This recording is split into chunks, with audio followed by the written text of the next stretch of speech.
At least 54 Uganda People's Defense Forces were killed in the recent attack waged by al-Shabab militants in southern Somalia, Uganda President Yoweri Museveni has confirmed while insisting that the al-Qaeda-linked group will regret their actions over the unfortunate incident.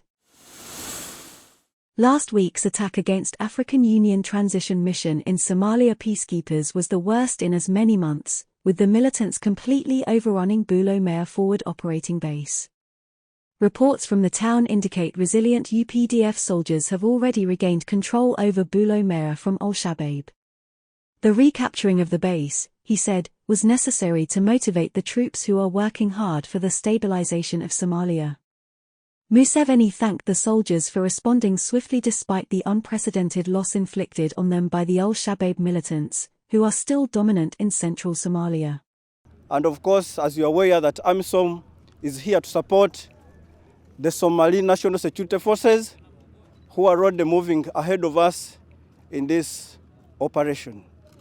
Preliminary information indicates that the enemy has also moved away from the area we expected to carry out the operation. Our soldiers demonstrated remarkable resilience and reorganized themselves, resulting in the recapture of the base by Tuesday, the president said. Al-Shabab fighters had targeted the base early last Friday in Bulo Mare, 130 kilometers southwest of the capital Mogadishu.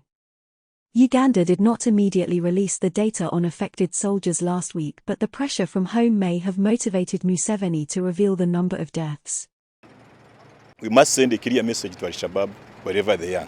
So we cannot allow them to come back and sneak into Afogoi, sneak into Balad, Baghdad, Elisha Bay, Erafore, and begin to cause havoc.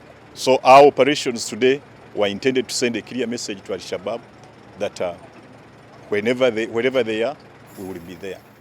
On their part, al-Shabab had claimed over 137 UPDF soldiers was killed in the raid, which had over 221 soldiers at the time of the attack, a claim disputed by Uganda and ATMIS.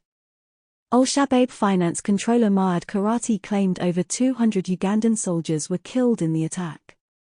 Al-Shabab, which has said it carried out suicide bomb attacks and killed 137 soldiers at the base, has been fighting since 2006 to replace Somalia's Western-backed government with its own rule based on a strict interpretation of Islamic law.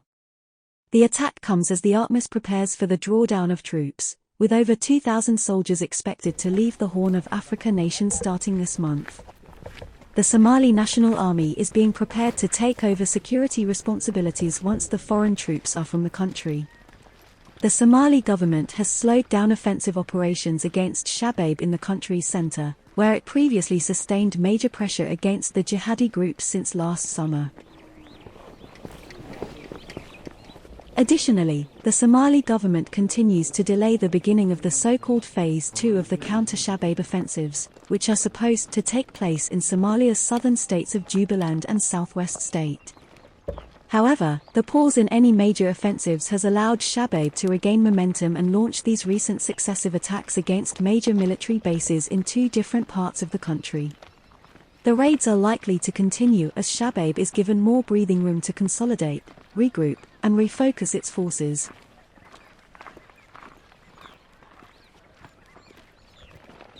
AFRICOM continues to describe Shabab as the largest and most deadly al-Qaeda network in the world.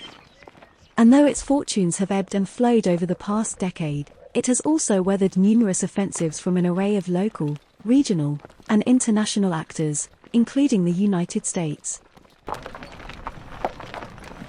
The two successive base attacks in less than a week across two distinct areas of Somalia provide a stark warning for how the fight against the al-Qaeda branch is far from over.